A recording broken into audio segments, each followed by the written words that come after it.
विश्वनाथ भगवान की जय, महाकालेश्वर भगवान की जय, ओमकारेश्वर भगवान की जय, कुबेरेश्वर महादेव की जय, प्रयागराज भगवान की जय।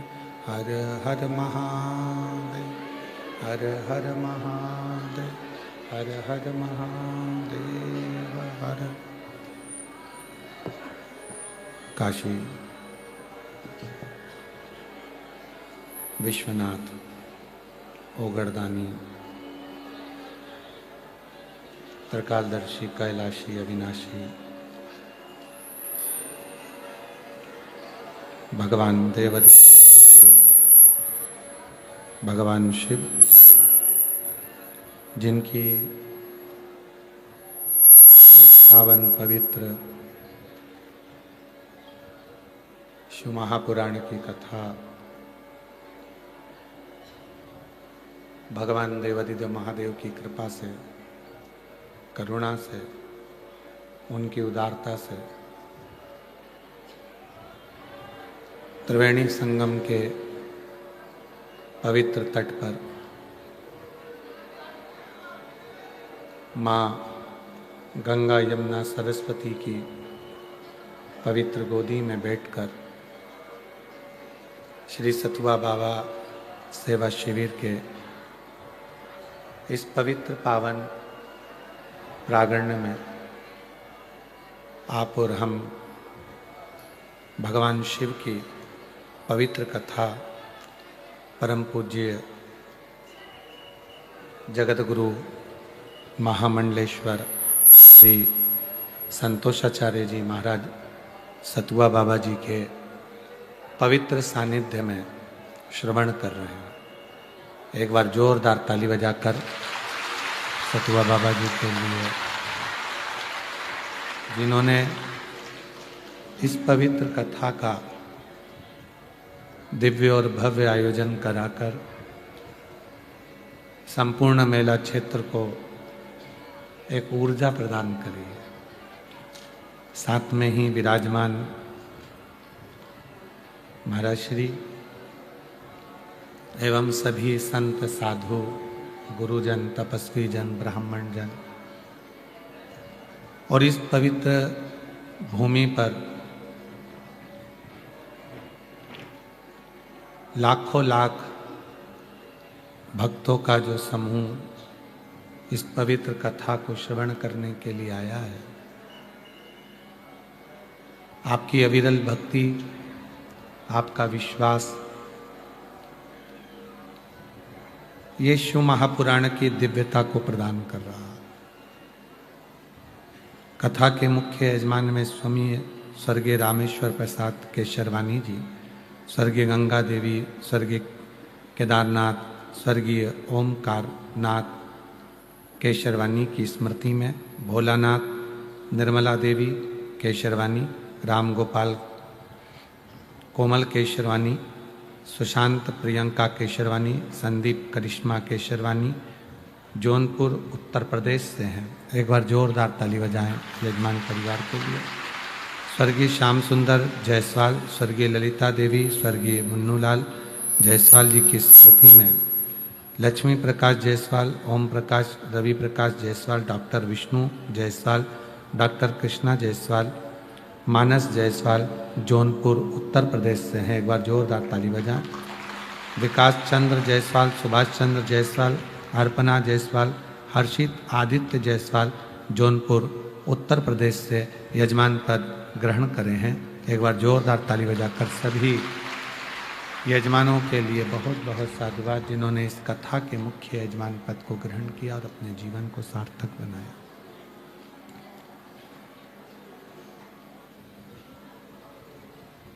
इस संपूर्ण सागर में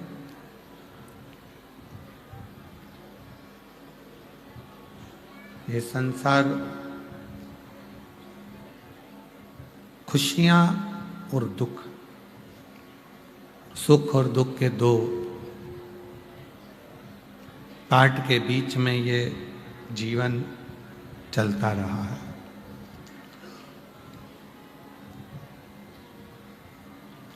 किसी को सुख का घाट मिल जाता है कि तो किसी को दुख का घाट मिल जाता है। और ऐसा नहीं है कि एक ही घाट पर हमेशा टिके रहना। जो सुख के घाट पर है, एक दिन नौका पलट कर दुख के घाट पर जाती है, और जो दुख के घाट पर है तो एक दिन नौका पलट कर सुख के घाट पर जाती है।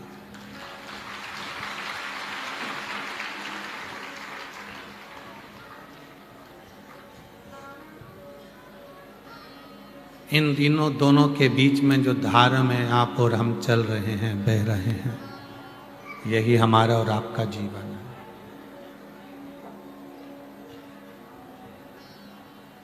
इसी को जिंदगी कही गई, इसको जीवन कहा गया।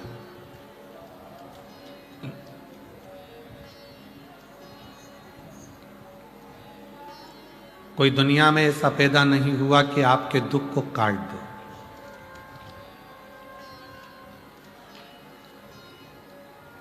कोई कोई कहते हैं कि हमारे पास में ऐसे महाराज जी हैं जो हमारा दुख काट सकते हैं। तो मेरे भगवान राम जी के पास में तुम्हारे महाराज जी से भी बड़े महाराज जी थे। मेरे भगवान कृष्ण के पास में उनसे भी बड़े महाराज जी का आनंद था। जब इस मृत्यु लोक में आने के बाद भगवान श्री राम जी को भी दुख सहना पड़ा है, इस मृत्यु लोक में आने के बाद भगवान कृष्ण को भी दुख सहना पड़ा है, तो आपको भी संसार में आने के बाद थोड़ा ना थोड़ा दुख तो सहना ही पड़ेगा।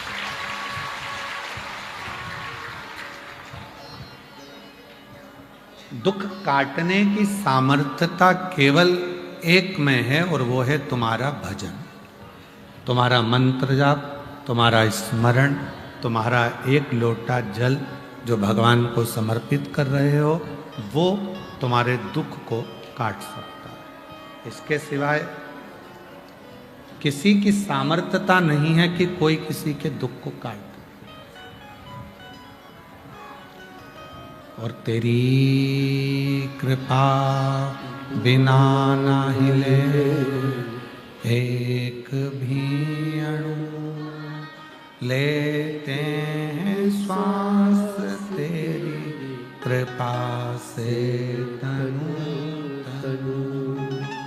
बखान क्या करूं मैं राखों के ढेर का, चपटी बबूल में खजाना कुबेर का।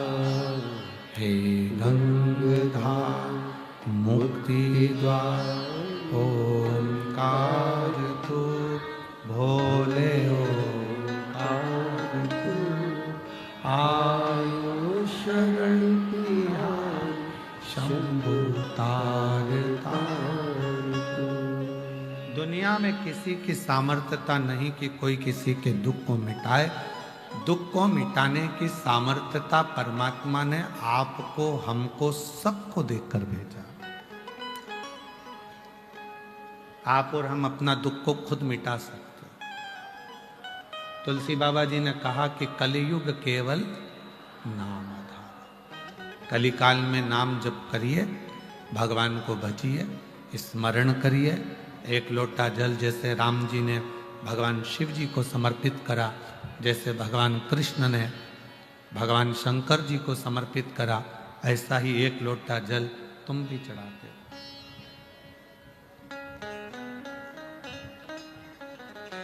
आप भी भगवान की अविरल भक्ति में डूबते जाओ, भजन में डूबते जाओ। जब संसार का मनुष्य अपनी जिंदगी का सारा भार परमात्मा पर सौंप देता है तो मनुष्य फिर रोता नहीं है, वो मुस्कुराता रहता है, खिलखिलाता रहता है। बच्चे को देखा है, छोटा सा बच्चा ऊपर उछालो तो हंसता है, क्योंकि उस बच्चे को मालूम है कि मुझे झेलने वाला नीचे खड़ा है। उस बच्चे को मालूम है कि मैं ऊपर जाऊंगा तो मुझे कोई उठाने वाला, मुझे झेलने वाला अपनी गोदी में झेल ले, उसको मालूम है।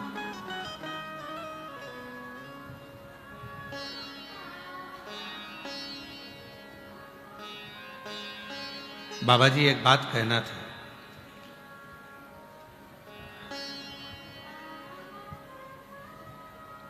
हरिद्वार कुंभ पड़ता है,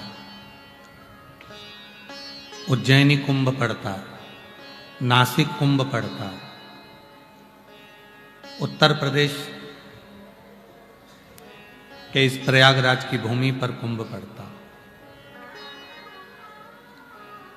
सारे जितने प्रदेशों में कुंभ पड़ता है वो 12 साल में एक बार पड़ता है, पर यहाँ कुंभ जैसा नजारा प्रयागराज की भूमि पर हर साल पड़ता है।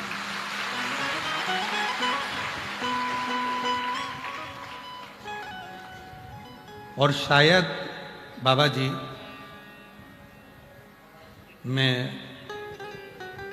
उत्तर प्रदेश सरकार को, माननीय मुख्यमंत्री जी योगी जी को इस चीज के लिए धन्यवाद दूंगा कि इस प्रयागराज के मेले को हर साल उन्होंने धीरे धीरे कर कर उस परिधि पर लाकर छोड़ा है कि जैसे बड़े बड़े शहरों में अन्य अन्य जगह पर जो कुंभ होते हैं, वैसे कुंभ का नजारा इस प्रयागराज की भूमि पर हर साल हो रहा है, प्रत्येक वर्ष।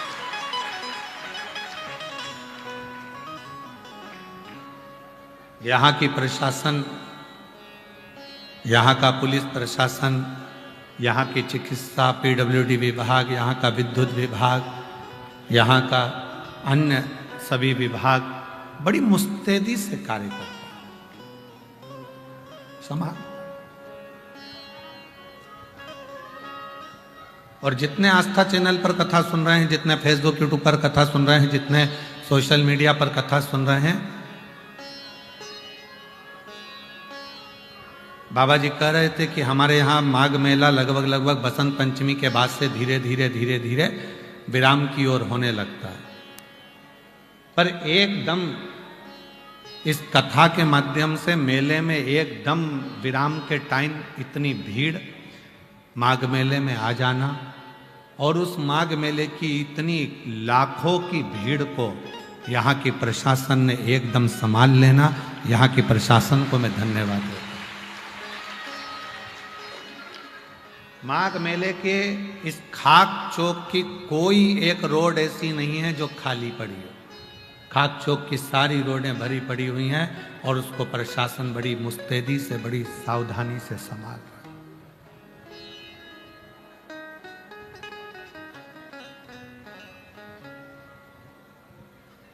बड़ा सावधानी से। और ये किसी के बस का नहीं। कोई कह दे कि नहीं साहब ऐसा, नहीं साहब वैसा, तो हम तो कहेंगे कि दुनिया के जगह पर भले कुंभ का नजारा होता हो, पर माघ मेले का नजारा भी किसी कुंभ से कम नहीं होता है।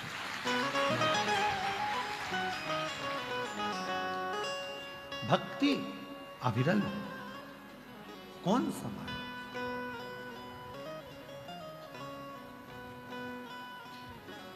कौन संभाले इसे? और प्रभु आपकी कृपा से सब काम हो रहा है। प्रभु आपकी कृपा से सब काम हो रहा है। करते हो भोले बाबा मेरा नाम हो रहा है। करते हो भोले बाबा मेरा नाम हो रहा है। भोले आपकी कृपा से सब काम हो रहा है। भोले आपकी कृपा से सब काम हो रहा है। एक शिव रूपी कोई शंकर का भक्त ही ऐसा हो सकता है जो शंकर की इस पवित्र आनंदमय भूमि में इस प्रयागराज की धरा को पुनः आनंद के साथ में जनमानस तक उसके हृदय में बिठा सकता है।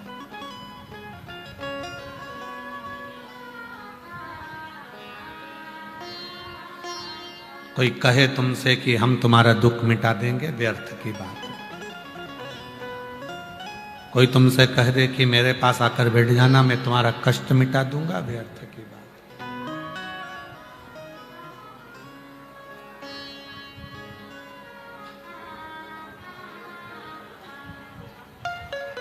है। कई लोग कहते हैं गुरुजी हमारे इनकी तबीयत खराब है, थोड़ा हाथ रख दीजिए।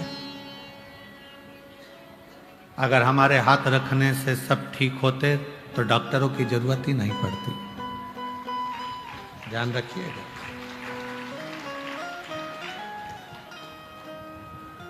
हाथ रखने से नहीं, आपकी बुद्धि में जब आपने शिव महापुराण की कथा को श्रवण कर लिया और आपने उस कथा को सुनने के बाद जब भगवान पर भरोसा कर लिया और भरोसा करने के बाद जब आप शिव जी को एक लोटा जल चढ़ाने लगे और वो जल लाकर जब आप अपने पति को या बीमार व्यक्ति को पिलाने लगे तो उसको मेरा भोले बाबा आपके भरोसे से ठीक करना प्रारंभ कर देगा।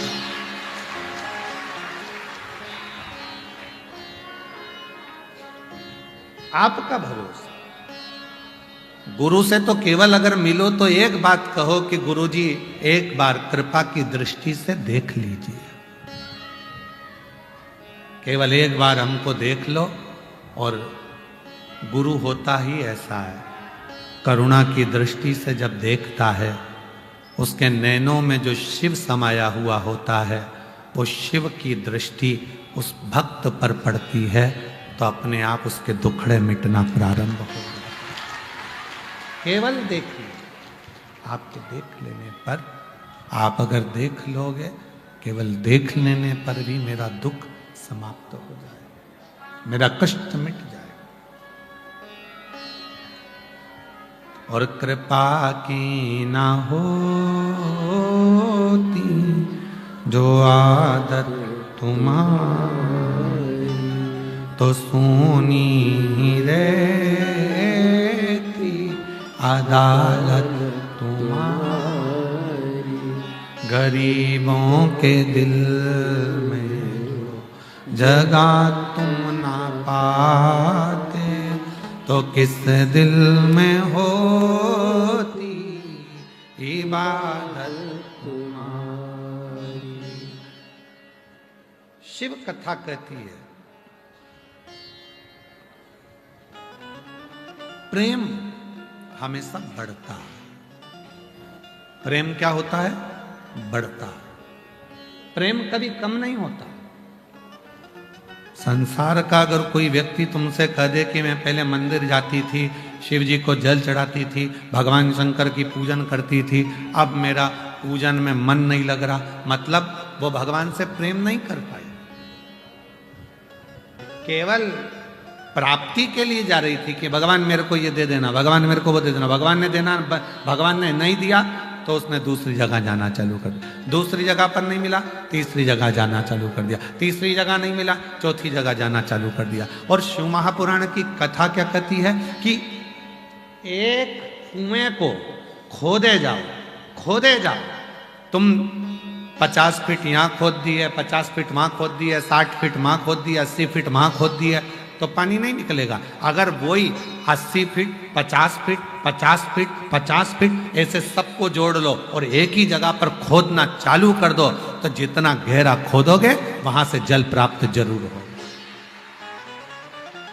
अब आपने करा क्या, 50 फीट यहाँ खोद दो, 50 फीट वहाँ खोद दिया, 80 फीट वहाँ खोद दिया, 70 फीट वहाँ खोद दिया, सारी जगह जगह जगह जगह खोद कर रख दिया और पानी मिला नहीं। एक ही जगह पर अगर खोदते जाता, खोदते जाता, खोदते जाता तो पानी मिल जाता। उसी तरह एक ही जगह पर शंकर के मंदिर में शिव की आराधना में दिल लगा कर रखता, शंकर को एक लोटा जल चढ़ाते रहता, चढ़ाते रहता, चढ़ाते रहता, तो जीवन का सारा सुख तेरे पास में आकर रहता, ये निश्चित।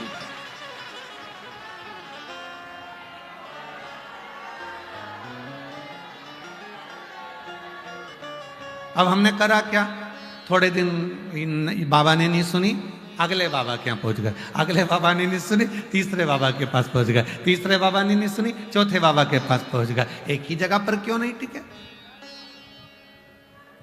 लोग कहते हैं हमारा प्रेम है शिव जी से, प्रेम बढ़ता है, प्रेम कम नहीं होता, बढ़ता है। वासना कम होती है पर प्रेम कम नहीं होता।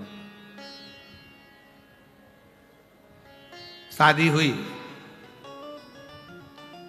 और शादी होने के बाद में पहले तो खूब बात करते थे, 4 घंटा, 8 घंटा, 10 घंटा, रात रात भर टिके ही रहते थे मोबाइल से। तकिए पे नींद भी लग जाती थी तो भी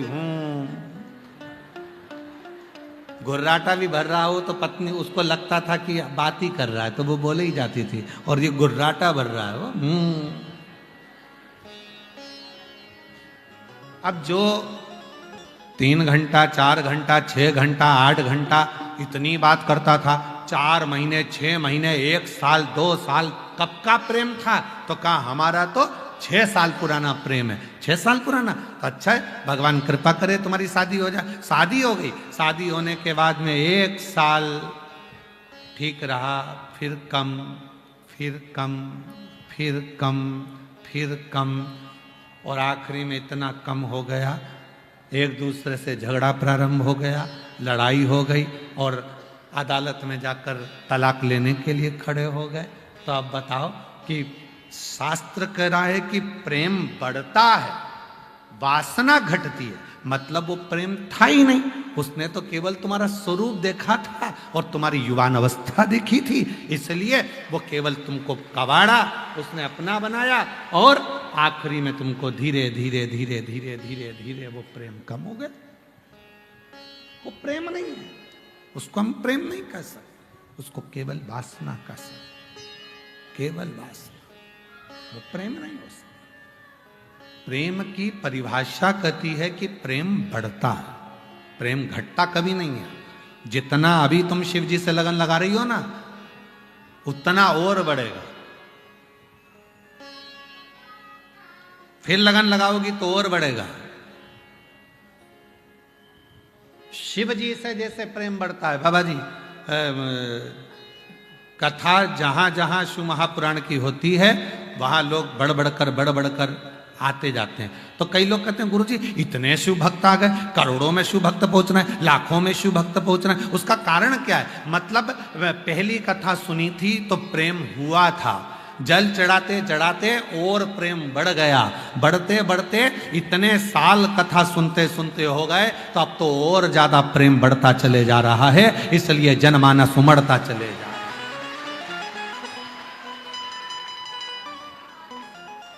प्रेम बढ़ रहा, प्रेम कम नहीं हो रहा। और हम तो बाबा से यही प्रार्थना करते हैं, भोले बाबा त्रिवेणी के संगम पर ऐसी कृपा करना, जो जिस भाव से कथा को श्रवण करने के लिए आया है खाली झोली लाया है। बाबा गंगा यमुना सरस्वती मैया, हे अक्षय वट आपकी कृपा छाया इन सब पर बनाना, मेरे नाग वासुकी, मेरे भोले बाबा, हे शिव, इनकी झोलियां खुशियों से भरकर इनको घर भेजना, ऐसी कृपा कर। और बड़े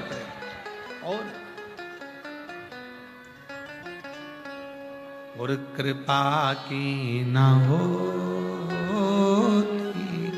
जो आदत तुम्हारी, तो सुनी रहती अदालत तुम्हारी।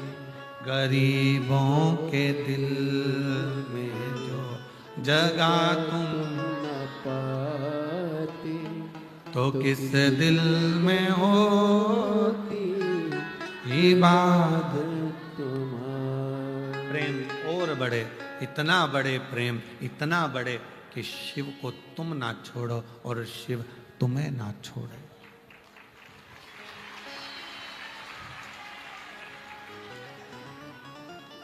अच्छा एक बात बताओ, सब सावधानी से, रिटर्न बड़ा बेटा, एक बात बताओ,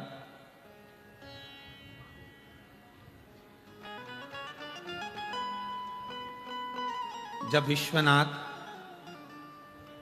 तुम्हारा हो जाएगा तो विश्व का ऐसा कोई सुख है जो तुमसे वंचित रह जाएगा?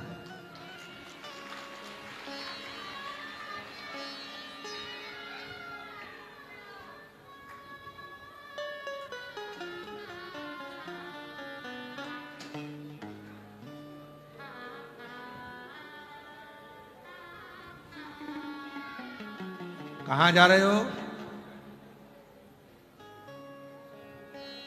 क्यों भैया कहां जा रहे हो? कहा काशी जा रहे हो। क्यों जा रहे हो? विश्वनाथ जी का दर्शन करने के लिए।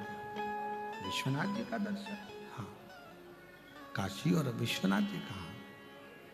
क्यों भैया कहां जा रहे हो? उज्जैनी जा रहे हो। क्यों जा रहे हो? महाकाल बाबा का दर्शन करने के लिए जा रहे हो। महाकाल बाबा का दर्शन? हाँ। अब विश्वनाथ जी चले, कॉरिडोर देखा और कॉरिडोर को जब देखा तो उस कॉरिडोर को देखकर मन कॉरिडोर में लगा, मन कॉरिडोर में लगा। विश्वनाथ जी के पास में जाना था, मन पूरे कॉरिडोर में लग गया और विश्वनाथ जी के पास जाकर मन को लगा नहीं पाया। उज्जैनी गया, कहाँ गए थे? महाकाल। ये चल नहीं रहे हैं बक्से। महाकाल कॉरिडोर का दर्शन किया, महाकाल तक पहुंचा, मन नहीं लगा। मन लगना था परमात्मा, चित्त लगना था परमात्मा। और जब मन चित्त परमात्मा में नहीं लगा तो व्यक्ति फिर सोचा कि मैं आया इतनी दूर पर मेरा मन, मेरा चित्त लगा क्यों? मेरा मन, मेरा चित्त लगता क्यों नहीं?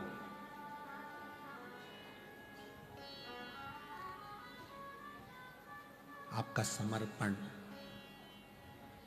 शिव के प्रति कितना है? कितना है? रामचरितमानस में एक लाइन आती है कि राम जी, भगवान श्री राम जब सोते हैं तो सोने से पहले अपने गुरु, माता पिता और महादेव का स्मरण कर कर सोते हैं। लक्ष्मण जी ने पूछा भगवान श्री राम जी से,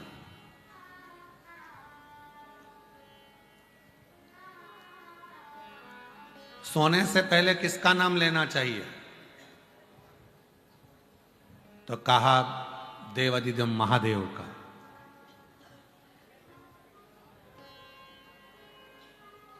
और उठने पर किसका नाम लेना चाहिए?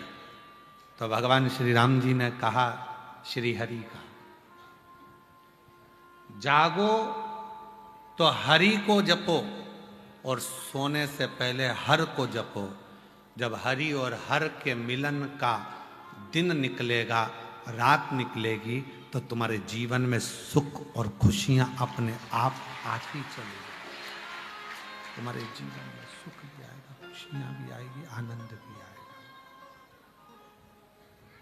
हरि और हर, ये दोनों का स्मरण आपके जीवन को सुख प्रदान करना प्रारंभ कर देगा।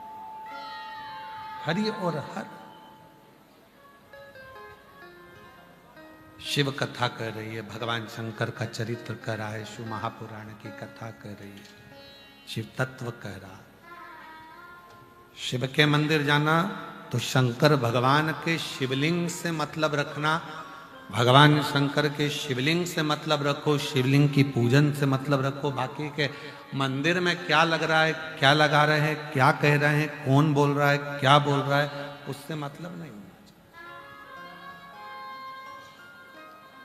कथा सुनने के लिए आए हो, कहाँ बैठे हो? रोड के किनारे बैठे हो कि नाली के किनारे बैठे हो कि गटर के किनारे बैठे हो? गंदगी देखी क्यों रहे? तुम्हें तो बैठकर बाबा की कथा का रसतत्व ग्रहण करना। पीछे के दरवाजे पर आकर आवाज लगा रहे हो, चिल्ला रहे हो, या आगे के दरवाजे से आने का प्रयास कर रहे हो? बिल्कुल नहीं। आगे बैठोगे तभी शंकर जी मिलेंगे क्या? अरे बोलो तो जम के।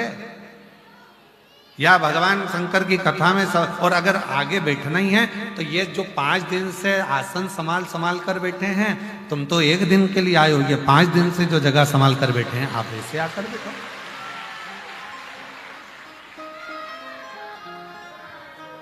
और कितनी बड़ी बात सतुआ बाबा जी ने कही, और एक को नहीं कही, सतुआ बाबा जी ने सबको कही। माइक पकड़ कर बोले सतुआ बाबा जी कि ये कथा जो श्रोता भाई बहन जो प्रयागराज की धरा पर आए हैं, पोटला बांध बांध कर अपने सिर पर ले लेकर आए हैं, ये कथा उन भक्तों के लिए है, वीआईपी के लिए नहीं।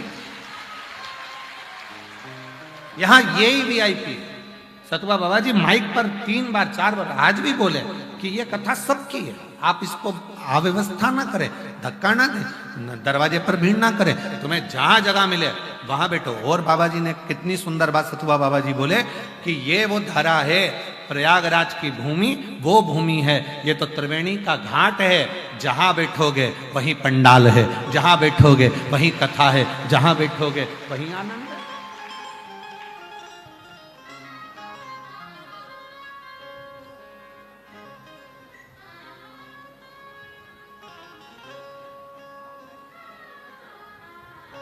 ठीक है, जहां बैठे हो तुम्हारी मर्जी, जहां बैठ जाओ तुम, बैठ कर कथा का रसतत्व करो। बस इतना याद रखना, जब स्तुति करो, कथा सुनकर जब उठो, भूमि की रज को प्रणाम करो, मस्तक लगाओ, हृदय से लगाओ, और प्रणाम कर कर बाबा को अपने मन का भाव जरूर कह कर जाओ। इतना जरूर करना। जहां बैठो, जहां बैठकर सुन रहे हो, किसी भी पंडाल में बैठे हो, कहीं टीवी के सामने सुन रहे हो, एलईडी के सामने सुन रहे हो, तुम्हारी मर्जी पड़े, जहां माइक की आवाज आ रही है वहां बैठकर सुन रहे हो, दिल से उस परमात्मा को जो कहोगे वो सुनेगा। वो जंगल में सुनता है, वो पहाड़ पर सुनता है, वो वायु में सुनता है, वो जल में सुनता है, वो थल में सुनता है, आकाश में सुनता है, वनस्पति की सुनता है। ऐसा कौन है जिसकी वो ना सुनता?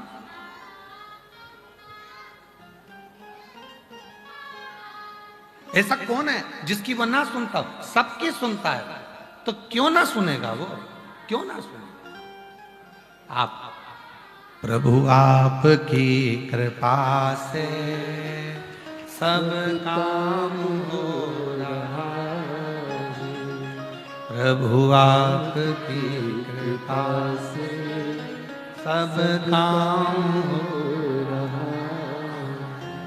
करते हो भोले बाबा मेरा नाम हो रहा है, करते हो भोले बाबा मेरा नाम हो रहा है, प्रभु आपकी कृपा से सब काम हो रहा है।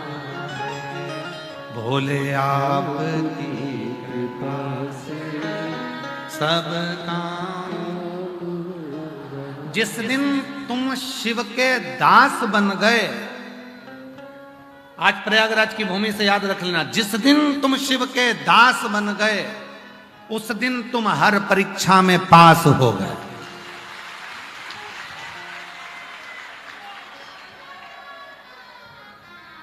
किसके दास? शिव के। फिर कोई परीक्षा, संसार की कितनी भी परीक्षाएं, दुख आएगा, तकलीफ आएंगी, कष्ट आएगा, बीमारी आएगी, रोग आएगा, सब कुछ होगा। शरीर मिला, काहे के लिए मिला? पहले तो ये विचार छोड़ दो कि तुम्हारे पास में दुख तकलीफ नहीं आएगी। आएगा, सब आएगा। क्यों? शरीर ही नहीं देता भगवान ने, तो मनुष्य का शरीर दिया काहे को? ऊपर ही नहीं रख लेता, देकर भेजा ही काहे को है? जाओ पहुंचो, चलो। तो किसी ने कहा क्यों गुरुजी, अगर भगवान दुख देता है तो ऊपर ही सारा भुगतान क्यों नहीं भुगता लेता? फिर पृथ्वी पे काहे कोई हमें भेज देता है यहाँ पर कि और दुख भोग लो, वहीं पे ऊपर कंप्लीट करके भेजता। हमने कहा देखो, हॉस्पिटल में मरीज अगर बीमार होकर भर्ती होता है ना, तो उसको वहाँ बॉटल भी चढ़ती है, इंजेक्शन भी लगता है, दवाई भी मिलती है, सब कुछ मिलता है। पर आखिरी में जब वो छुट्टी लेके जाता है ना, तो एक पन्नी में उसको दवाई भी दी जाती है, गोलियां भी दी जाती है कि घर जाकर ये लेना। तो वो कहता है क्यों डॉक्टर साहब, जब मुझे इतनी बॉटल यहीं लग गई, दवाई सब यहीं खा ली, गोली सब यहीं खा ली, तो घर पे क्यों दे रहे हो? तो कहा नहीं नहीं, ये घर का डोज तो तुम्हें लेना पड़ेगा।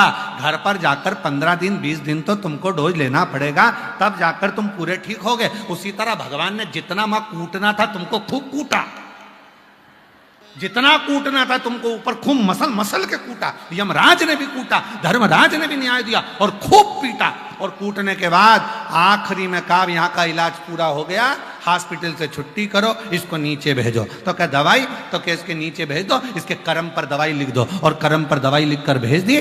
जैसा तुमने कर्म करा था उसके अनुसार थोड़ी बहुत दवाइयाँ तुम्हारे सबके अपने सबके जीवन में लिखी है। किसी को कोई दुख मिलेगा, किसी को कोई दुख मिलेगा। रोना मती, सोच लेना हॉस्पिटल से छुट्टी करी थी तो दवाई तो खाना पड़ेगी, थोड़ा बहुत तो भोगना पड़ेगा ही। संसार में आयो, थोड़ा बहुत तो निकालना पड़ेगा। ये कर्म का भोग तो मनुष्य को, और केवल आप नहीं, संसार का जितना भी बड़े से बड़ा साधु क्यों ना हो, सन्यासी क्यों ना हो, तपस्वी क्यों ना हो, साधक क्यों ना हो, उपासक क्यों ना हो, गृहस्थी क्यों ना हो, पक्षी क्यों ना हो, पशु क्यों ना हो, जलचर क्यों ना हो, थलचर क्यों ना हो, वायुचर क्यों ना हो, संसार का ऐसा कोई व्यक्ति, कोई जीव पैदा नहीं हुआ जिसको भोगना नहीं पड़ा। लिख कर आया है, छापा लगा है, आकर भोगना तो पड़ेगा। तो इसमें घबराना नहीं। क्या करना है अपने को? तो अब जब भाग्य में लिख ही दिया है तो भाग्य के लिखे को केवल एक मिटा सकता है।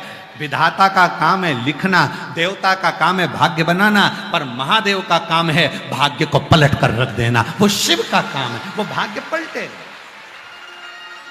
भाग्य पलटेगा।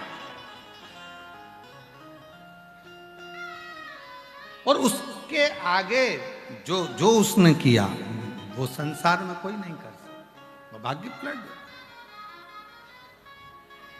कितनी सुंदर एक प्रसंग आता है कथा में। एक बड़ा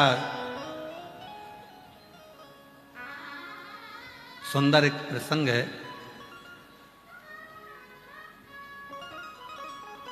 तमिलनाडु में एक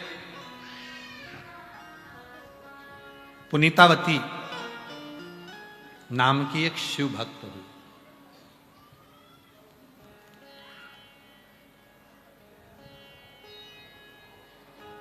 बहुत पुरानी कथा नहीं है, 6वीं सदी की ही ये कथा। पुनीतावती नाम की एक महिला,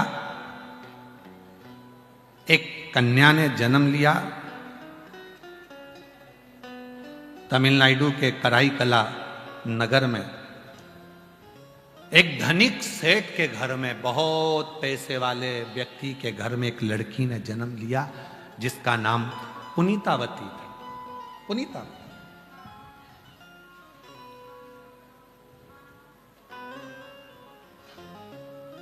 सेठ जी प्रतिदिन संध्या होते से ही प्रदोष काल में शंकर भगवान का अभिषेक पूजन करते थे। प्रतिदिन नियम था उनका। प्रदोष काल हुआ, शिव को याद किया। हम आपसे भी कहते हैं, प्रतिदिन जब सूर्य डूब रहा हो,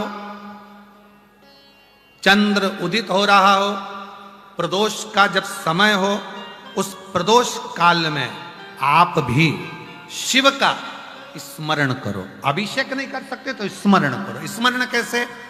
बस तुम्हें लग रहा है कि मेरे घर में धन की कमी है, संपदा की कमी है, मेरे घर में वैभव की कमी है, मेरे घर में लक्ष्मी की कमी है, मेरा व्यापार नहीं हो रहा, भगवान मेरे बच्चों की लाइन नहीं बैठ रही, ना विवाह हो रहा, ना उनकी कोई नौकरी लग रही है, तो शाम का समय प्रदोष काल और दरवाजे की ओर जिस समय पर प्रदोष काल में प्रतिदिन मेरे शंकर भगवान माता पार्वती के साथ में नंदी पर बैठकर भ्रमण के लिए निकलते हैं, वो प्रदोष काल के समय पर दरवाजे की ओर मुख कर कर भगवान शंकर के या तो पंचाक्षर मंत्र नमः शिवाय, या षडाक्षर मंत्र ओम नमः शिवाय, या श्री शिवाय नमस्तुभ्यम, बस दरवाजे की ओर देखते हुए 5 बार या 7 बार शिव के नाम का उच्चारण कर कर,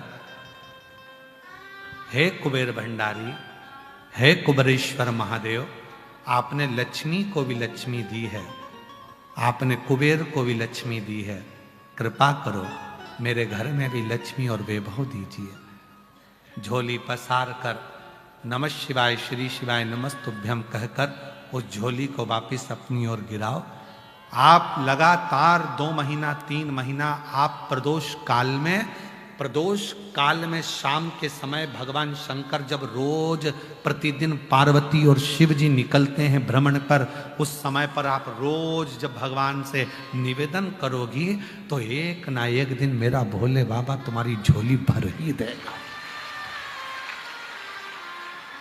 अब इसमें तुम्हारा धन लगा क्या? जम के बोलो जरा। इसमें तुम्हारा पैसा लगा क्या? इसके लिए तुम्हें कभी मंदिर जाना पड़ा क्या? इसके लिए तुम्हें कहीं जाना पड़ा क्या?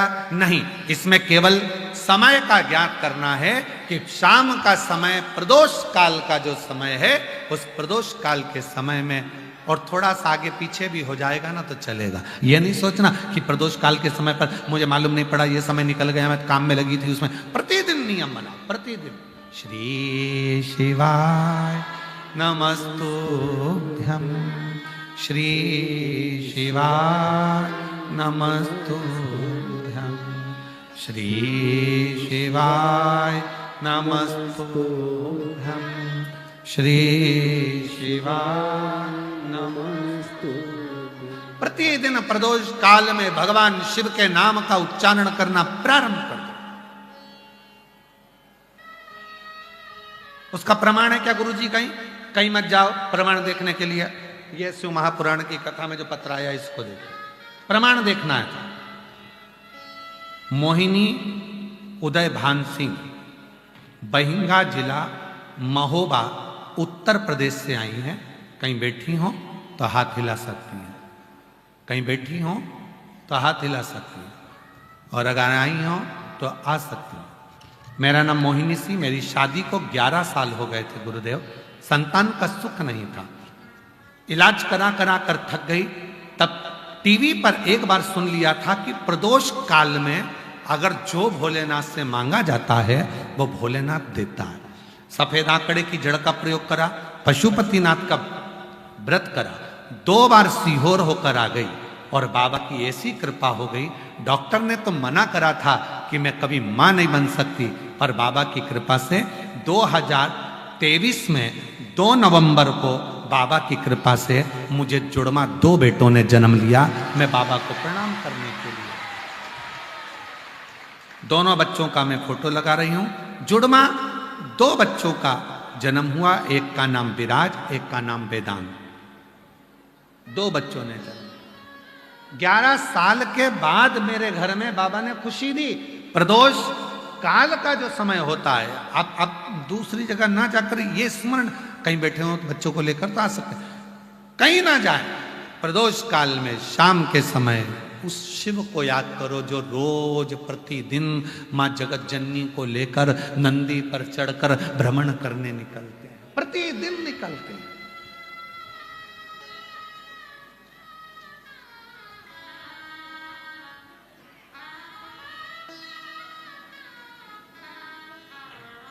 वो तो हमारे पास अभी थोड़ा सा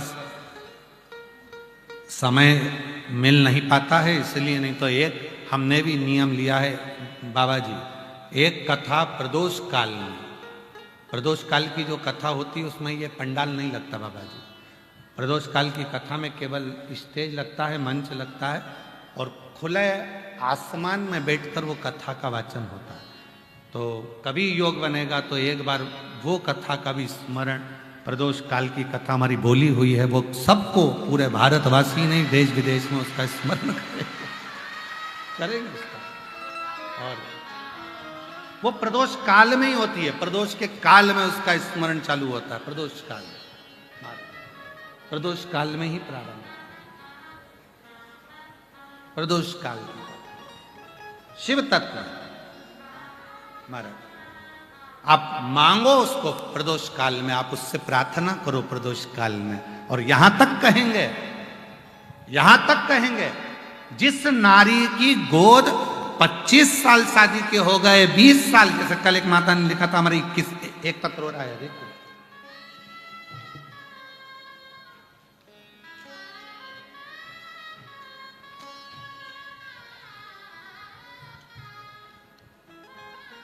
जिला बलिया, थाना दुबहड़, रहने वाले उत्तर प्रदेश के हैं, गांव जनाड़ी, नाम रमेश रश्मि,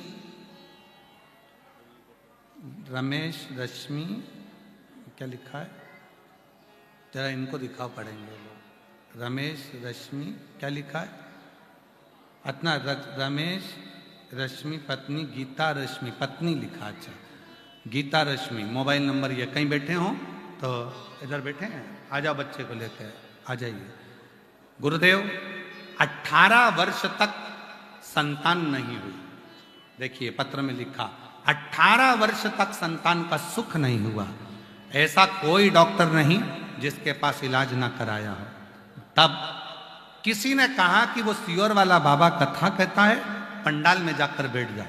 2022 में आपकी कथा कानपुर में चली, तब हम जाकर कथा को श्रवण करें और बाबा से प्रार्थना करें।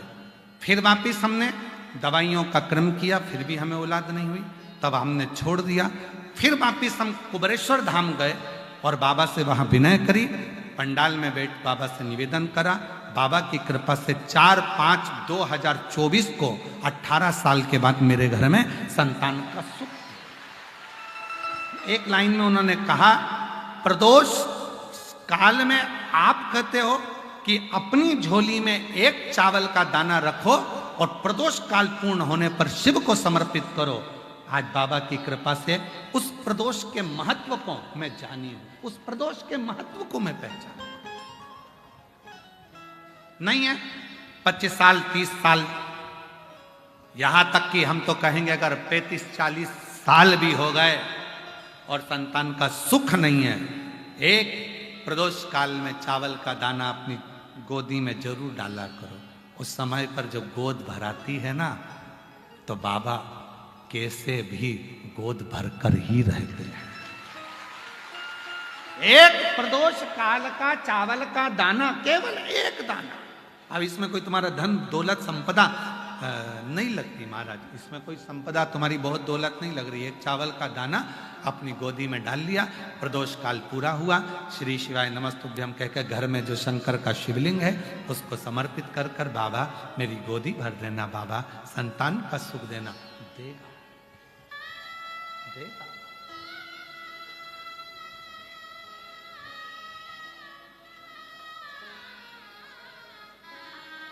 तेरे दरबार की बाबा निराली शान देखी है, तेरे दरबार की बाबा निराली शान देखी है।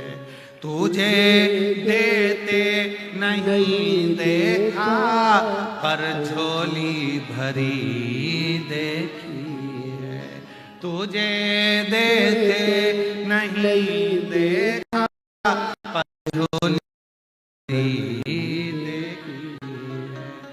मुख दुनिया मोड़ेगी बाबा तू मुखड़ा ना मोड़े, मुख दुनिया मोड़े, बाबा तू मुखड़ा ना मोड़े, मेरी लगी परी तीनू, बाबा तू वेना।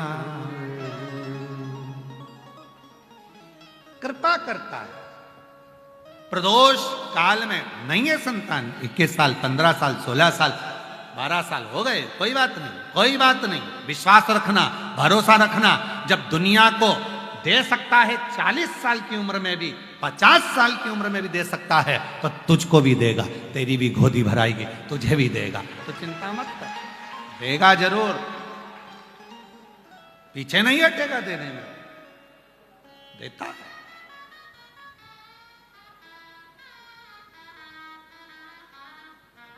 अच्छा ईमानदारी से बोलो, तुम्हें मेरे बाबा ने नहीं दिया होता तो तुम आते इतनी दूर कथा में?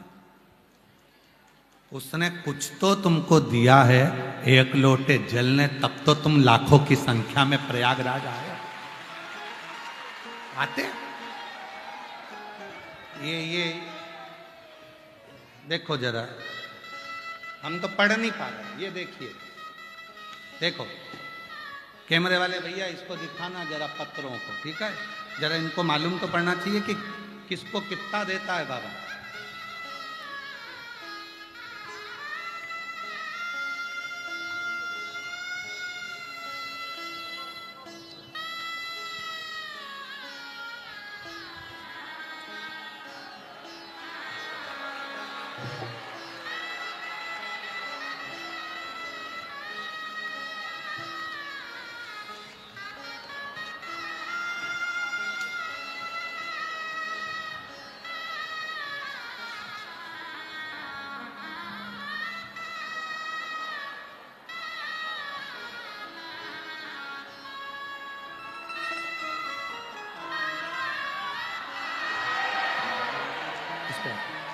आप जरा विचार करो, ये पत्र वो पत्र हैं जिनको बाबा ने पिछले वर्ष जिन्होंने कथा सुनी थी उनको दिया, और जो इस वर्ष सुनकर जाएंगे उनके पत्रों का ढेर अगले वर्ष में देखेंगे कि बाबा कितना कितना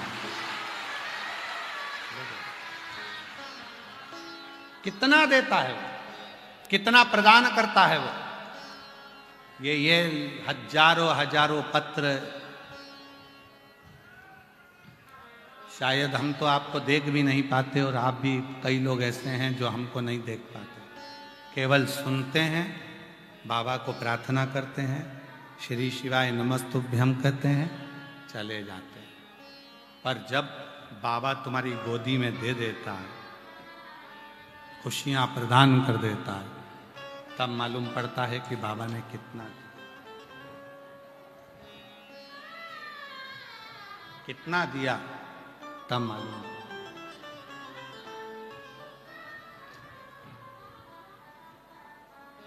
तेरे दरबार की बाबा निराली शान देखी, तुझे देते नहीं देखा, पर झोली भरी हमने देते नहीं देखा, शंकर को कभी नहीं देखा कि वो दे रहा है, पर आता है, झोली भर जाता है, किसको दे जाता है, कब दे जाता है, पता ही नहीं पड़ता, कैसे देता है मालूम ही नहीं पड़ता। आप सब आए हो, बैठे हो, दिल से कथा सुन रहे हो, वो दिल से कथा सुनोगे तो वो दिल से देता भी, प्रदान करेगा, देता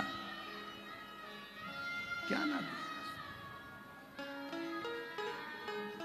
जो दिल से मांगोगे वो दिल से देगा, जो दिल से मांगोगे वो दिल से देगा। मेरा भोला भंडारी रे खाली झोली भर देगा, मेरा भोला भंडारी रे खाली झोली भर देगा। मस्तक पे चंदा है उजियारा कर देगा। मस्तक पे चंदा है उजियारा कर देगा। मेरा भोला भंडारी है खाली झोली भर देगा। मेरा भोला भंडारी है खाली झोली भर देगा। आप जो मांगो जिस भाव से मांगो, जिस हृदय से कहोगे वो स्वीकार करेगा। जिस भाव से। पुनीतावती सेठ के घर में जन्म हुआ उसका, धनपति के घर में, बहुत संपदा, बहुत वैभव, बहुत धन, बहुत संपदा सेठ जी के घर में, उनके घर में जन्म हुआ। एक लड़की का जन्म हुआ, एक बेटी का जन्म हुआ है। और सेठ जी ने पर नियम था प्रदोष काल में भगवान की आराधना करना, प्रदोष काल में शिव का अभिषेक करना, प्रदोष काल में शंकर की भक्ति करना। प्रदोष काल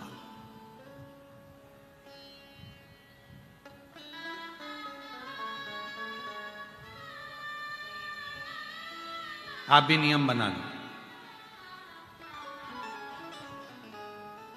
नहीं दुख हटराना, प्रदोष काल में शिव का नाम लो।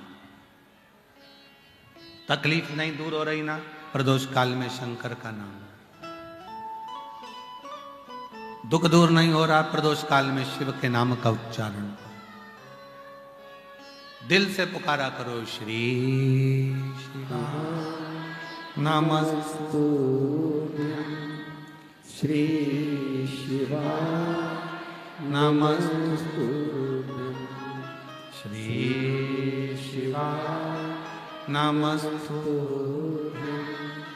श्री शिवा नमस्तु। आखिरी में हाथ जोड़कर प्रणाम भी करो, नमन भी करो, विनय भी करो, दिल से प्रार्थना भी करो।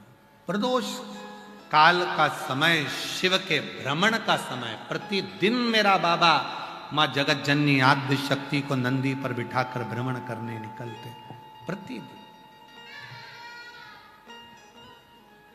रोज।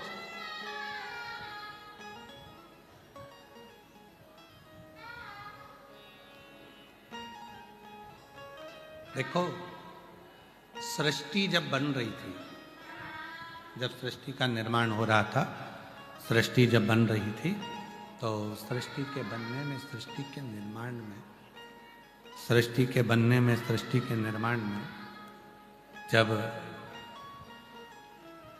भगवान नारायण से पूछा गया कि आप कौन सा स्थान रखोगे, तो कहा मैं वैकुंठ रखूंगा। ब्रह्मदेव ने ब्रह्मलोक ले लिया, इंद्रदेव ने इंद्रलोक ले लिया, नाग देवता ने नागलोक ले लिया, गरुण ने गरुण लोक, वरुण ने वरुण लोक ले लिया। एक भी 33 कोटि देवता में एक भी देवता ऐसे नहीं थे जो पृथ्वी लेने को तैयार।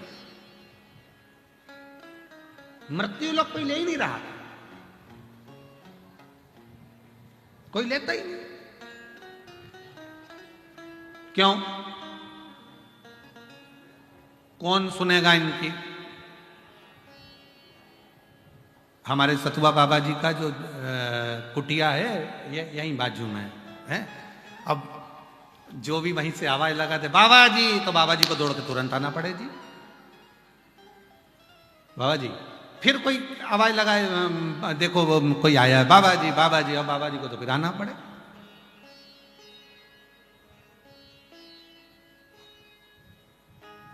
दौड़ दौड़ कर आना पड़े। वो तो बाबा जी को हम धन्यवाद दें, सतुआ बाबा जी को, कि उनको ये मालूम है कि हम एकांत में रहे भगवत भजन करते रहते हैं, तो उन्होंने हमारी पूरी चारों तरफ से सेफ्टी बना कर रखी है। बाबा जी धन्यवाद आपको, बहुत बहुत साधुवाद।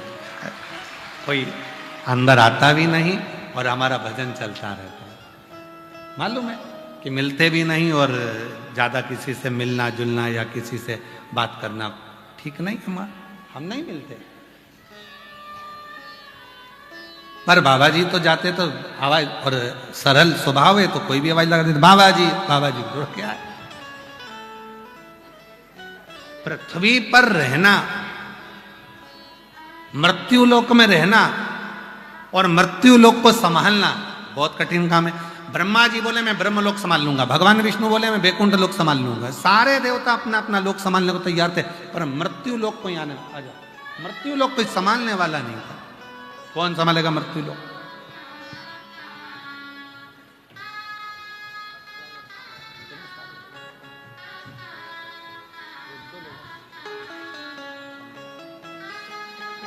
शंभू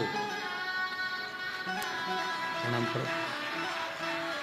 18 वर्ष के बाद हुआ, एक बार जोरदार ताली बजाओ। लो पकड़ो, ये लो शंभू, चलो प्रणाम करो।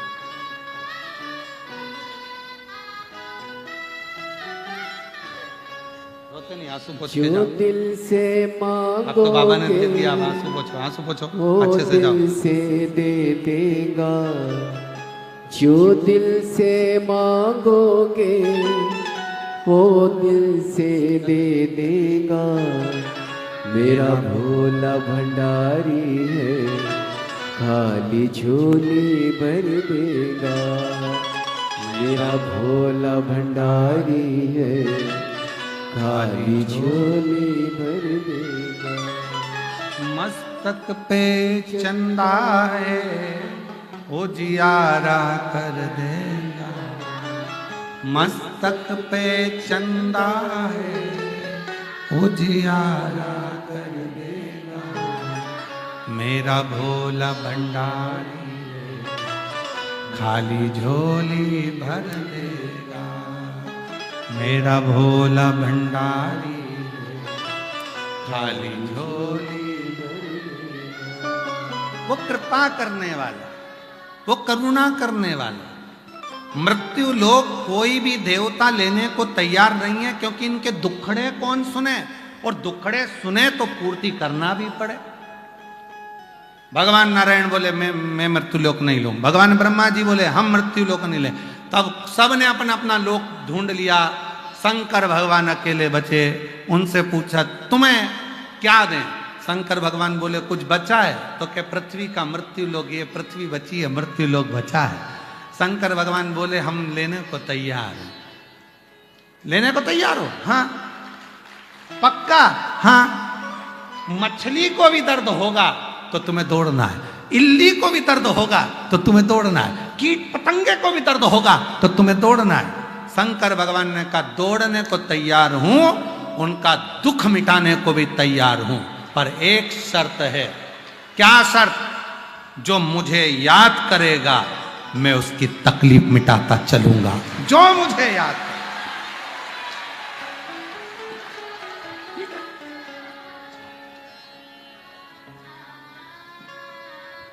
ठीक है। फिर तुम तो बहुत व्यस्त हो जाओगे। शिव जी बोले व्यस्त होने की जरूरत ही नहीं। जो मस्त होता है वो ऑलरेडी व्यस्त होता है। जिसके चेहरे पर प्रसन्नता। एक बार संत एकनाथ जी बाबा जी कथा कर रहे थे पंढरपुर में, और पंढरपुर में संत एकनाथ जी बाबा जी कथा कर रहे। संत एकनाथ जी कथा कर रहे और 3 महिलाएं, बूढ़ी बूढ़ी 3 महिला, बाल सफेद, और 3 महिला एकदम बुजुर्ग सी, और सामने आके कथा सुनने बैठ जाते। जैसे हमारे सतुआ बाबा जी के पास में वो अध्यक्ष जी बैठे हैं, ऐसी सफेद बाल, और तो ऐसी ही बुजुर्ग माताएं 3 संत एकनाथ जी के यहाँ कथा सुनने के लिए चली जाती। अब 3-4 लड़कों को लगा कि ये लेडीज महिला तीनों कथा में आकर बैठ जाती हैं और बड़ी दिल से कथा सुनती हैं, और बाबा जी कथा कहते हैं तो बार बार इनको देखकर कथा कहते हैं। अब इन मूर्खों को कौन समझाए कि कथा बाचने वाला कथा जब बाचता है जिसका मन कथा में ज्यादा लगता है उसी को तो देख देख कर बोलना पड़ता है, उसी को देख कर बोलना पड़ता है। एक कवि जो होता है ना, कविता पाठ करने वाला, कवि सम्मेलन में, तो कवि क्या करता है, पूरी सभा में देख लेता है कि मेरी कविता कौन सही सुनेगा, तो फिर उसी के मुख से वो वाह वाह वाह वाह वाह वाह सुनना चाहता है।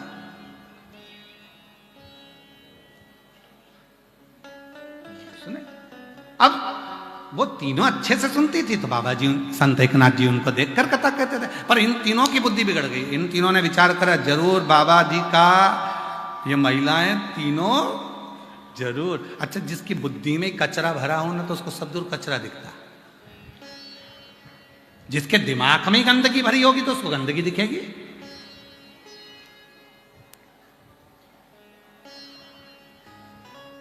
जिसकी दिमाग में अच्छाई भरी होगी उसको सब अच्छा दिखेगा। वाह साहब क्या माघ मेला चल रहा है, वाह साहब क्या कथा चल रही है, वाह साहब पूरे पंडाल खोल दिए, पूरे संतों ने अपने अपने पंडाल खोल दिए, पूरे संतों ने क्या भंडारा कर रहे हैं, पूरे संत क्या भोजन करा रहे हैं, सुबह सुबह से चिल्ला चिल्ला कर आवाज लगा रहे हैं, ओ आओ संत भगवान पधारो, और साथ में चिल्ला रहे हैं कथा के भक्त भी पधारो।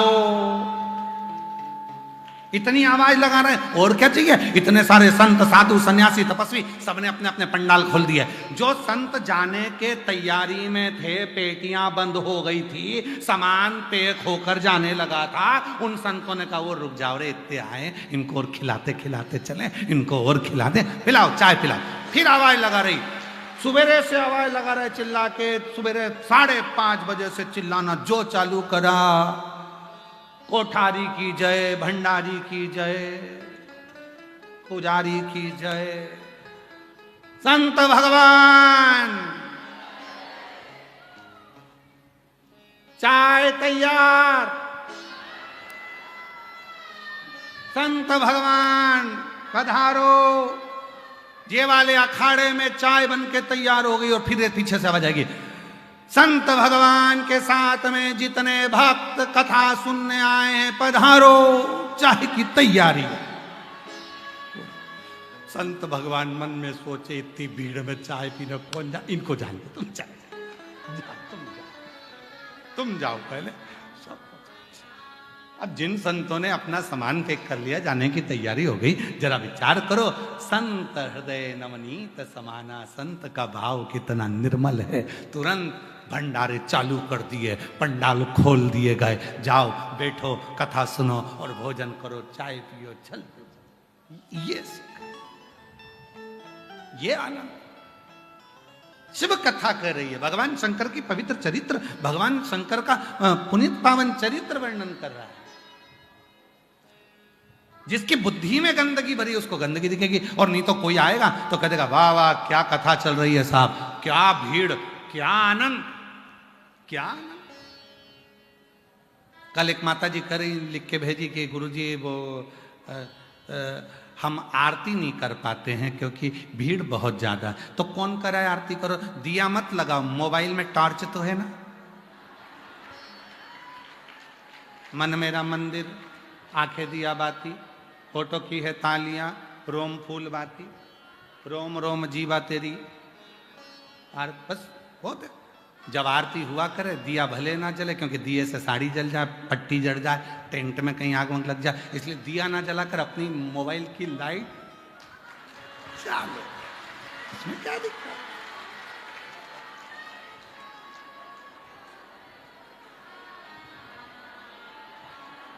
अब किसी ने,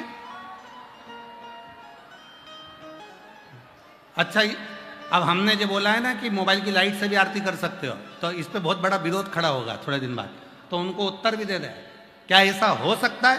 क्यों नहीं हो सकता। तमिलनाडु में एक भक्त हुए मरार, क्या नाम था, मरार, शूद्र थे, शिव के भक्त थे, शंकर के भक्त। मरार के पास में धन नहीं था, पैसा नहीं था, तो मरार ने विचार करा कि भोले बाबा एक बार मंदिर बनाना है तुम्हारा, कुछ भी हो जाए तुम्हारा मंदिर बनाना। और याद रखना, भाव होगा तो भवन भी जरूर बनेगा। भाव होगा तो भवन भी जरूर बनेगा, और भाव होगा तो भगवान भी जरूर आएगा। निश्चित है। मरार तमिलनाडु के एक ऐसे भक्त हुए शंकर के, शूद्र थे, नहीं था धन, सेवा करते थे। एक गुरु के पास पहुंच गए, मन है शिव जी का मंदिर बनाना। गुरुजी ने कहा, धन है? नहीं। संपदा है? नहीं। मैं तुझको दे दूं पैसा, ले जाकर बना ले? नहीं। आपका भी नहीं चाहिए, मैं तो मेरा बनाना चाहता हूं। ठीक है, तो एक काम कर, धन नहीं, पैसा नहीं, तो मन में मंदिर बना। मन में मंदिर कैसे? कहीं से ईंट ला, कहीं से मिट्टी ला, कहीं से ओटला बना, शिवलिंग लेकर आ, नंदी लेकर आ, मन में बिठाते जे अपने मन को ऐसा बना ले कि मैंने शिखर की डिजाइन ऐसी करी है, उसका दरवाजा इतना बड़ा रखा है, सुतार से बात करी थी।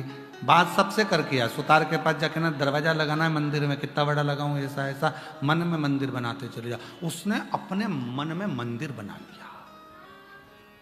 भक्त का नाम है मरार भक्त। कोई तुमसे कहे, किसी और वाले महाराज जी ने कह दिया कि लाइट से टार्च, मोबाइल की टार्च से ही आरती कर लो, तो उनको जवाब दे सकते हो। मरार भक्त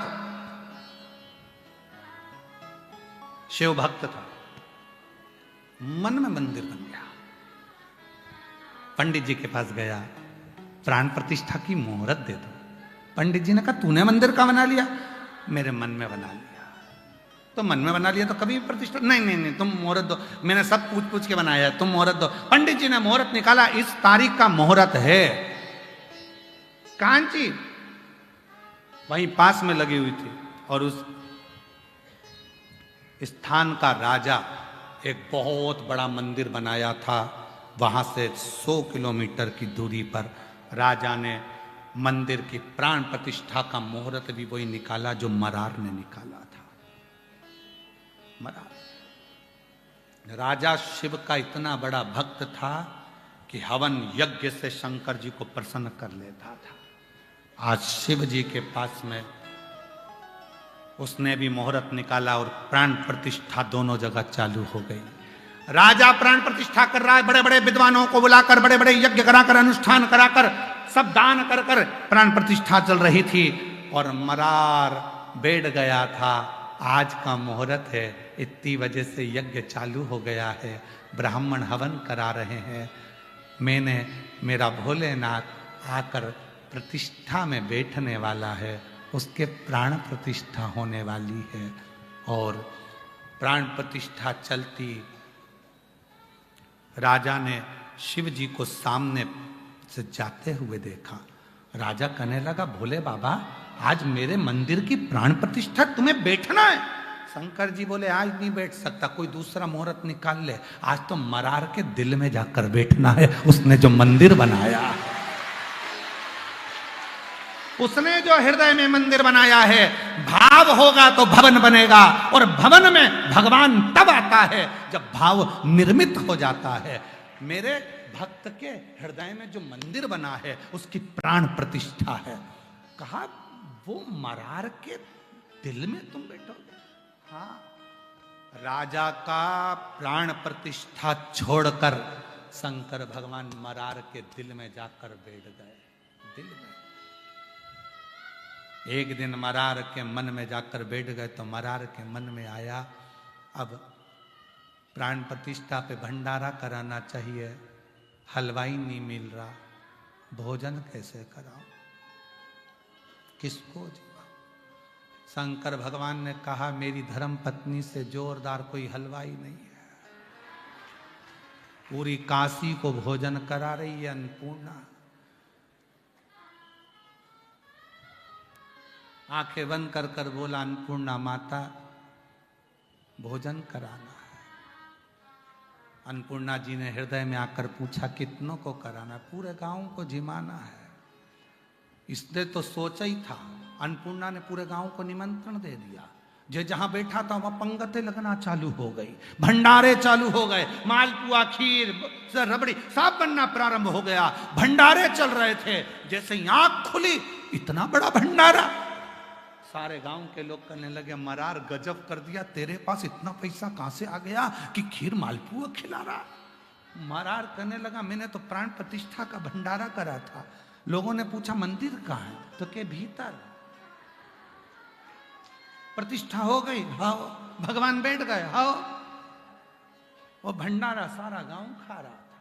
कोई तुमसे पूछे, किसी और वाला बाबा कह दिया कि दिया बाती भी नहीं हो तो टार्च तो है ना मोबाइल।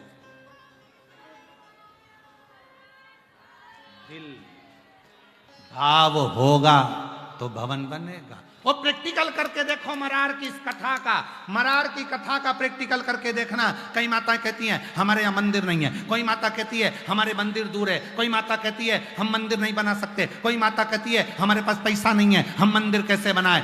शिव पुराण कहती है एक बार शंकर का छोटा सा शिवलिंग किसी पेड़ के नीचे भी रखकर देख लो या खुले आसमान में रखकर देख लो, जल चढ़ाते रहोगे, भाव बढ़ता रहेगा तो एक दिन उस भाव के कारण वहां भवन बनकर ही रहेगा, मंदिर बनकर ही रहेगा। चढ़ाते रहो। एक बार अयोध्या में मेरे भगवान राम टेंट में आकर बैठ गए और टेंट में बैठे रहे तो लोगों का भाव बढ़ता रहा, भाव बढ़ता रहा, भाव बढ़ता रहा, भाव बढ़ता रहा, भाव बढ़ता रहा। ऐसा भाव बन गया कि आज वो टेंट की जगह पर अयोध्या में मेरे भगवान श्री राम मंदिर में जाकर विराजमान हो गए। भाव है तो भवन है, भाव है तो भगवान है, और भाव ही नहीं तो मंदिर कितने भी बनाकर रख दो, भाव नहीं है तो फिर भगवान भी। कई कई मंदिर ऐसे हैं बने बहुत बड़े बड़े हैं पर कोई जाता ही नहीं है, भाव ही नहीं है। मां तो लोग सोचते हैं कि कमाने के लिए बना लिया, आन दो धन दौलत संपदा, तो भाव भी तो होना चाहिए। भाव अच्छा होगा तो भगवान आएगा, भाव ही नहीं।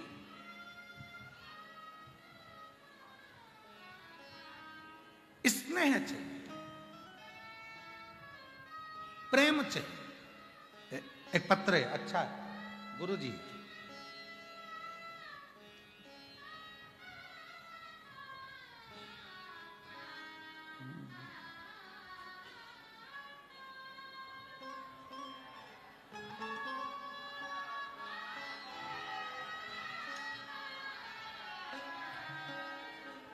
कुछ नहीं मिला तो कुमकुम की बिंदी का ही पैकेट भेज दिया।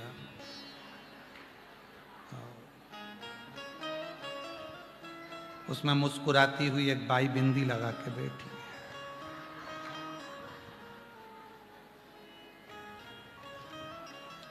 गुरुजी प्रणाम। मेरे भोले बाबा का मैं क्या बखान करूं गुरुदेव। मेरी बेटी MBBS की तैयारी कर रही थी, नीट क्लियर नहीं हो रहा था। बाबा की ऐसी कृपा हुई गुरुदेव कि पंडाल में बैठकर कथा सुनी और मेरी बेटी भी आई थी, बाबा से विनय कर कर गई थी। नाम क्या लिखा है? राकेश कुमार गुप्ता, सिंगरौली